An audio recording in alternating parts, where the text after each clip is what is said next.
Welcome to JGTCR. I'm Cope, and today we are tuning the Citroën Gr.4. Let's get into it. It must be said that I am not a fan of this chassis at all. There is something about it that flies directly in the face of my driving style. This Citroën has a consistent feeling of rotating and sliding about that cannot be ignored. The handling is okay most of the time, but it's just the sometimes that let it down. The steering comes in and out of understeer, but it's the tail that becomes erratic and likes to slide based on the movement of the front end. The extra downforce we have is a welcomed addition, but it's not as impactful as one would think. The power is reasonable and is fairly smooth through the gears. The power delivery is decent for the most part, but when combined with an ambiguous suspension setup, it causes the tail to slide at strange times, killing any chance of maintaining traction. The brakes work well and are stable. There are no issues when braking at all. Let's collect our time.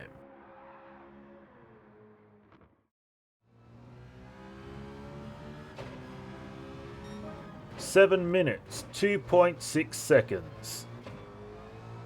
And now the race tune.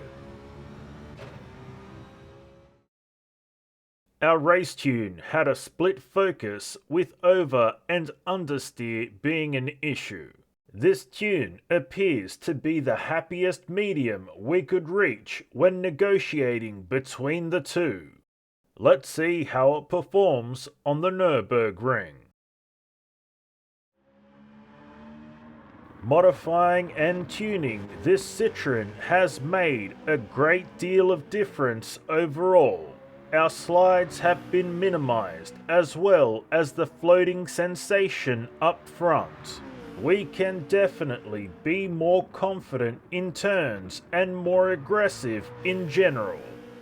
The handling is fairly good. The tail is now in check most of the time, and we can turn in with more force before issues arise.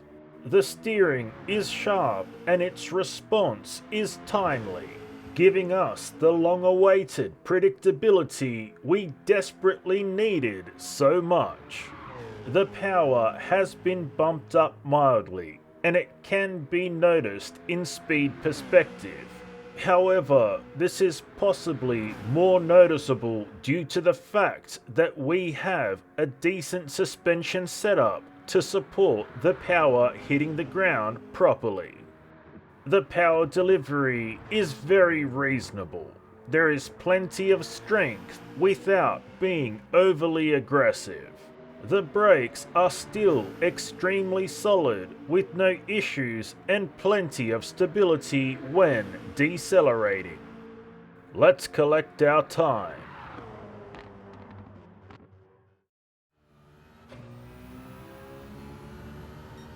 Six minutes, 40.2 seconds. Moving on to the drift tune. It did take a bit of wrangling to get the Citroën Gr.4 to drift. This chassis just doesn't seem to be happy no matter what settings we put into it. Let's see how it performs drifting at Suzuka. The Citroën GT chassis do not like to drift, but of the GT Citroën chassis, the Gr.4 is the most accepting of drift, making it the best of a bad thing. Once again, the greatest issue we face is an inability to maintain drift and traction loss effectively. The handling is quite reasonable. There is plenty of traction up front and no issues at all. The steering is sharp and the Citroën remains agile on circuit. There is plenty of power on hand, but unfortunately this Citroën does not like to spin the wheels. We will often find ourselves skipping up and down gears to try and keep the rear end spinning. Needless to say that power delivery is weak. And while the Citroën Gr.4 can drift, it is not comfortable to do so. And that's all we have for you today, so until next time, keep racing!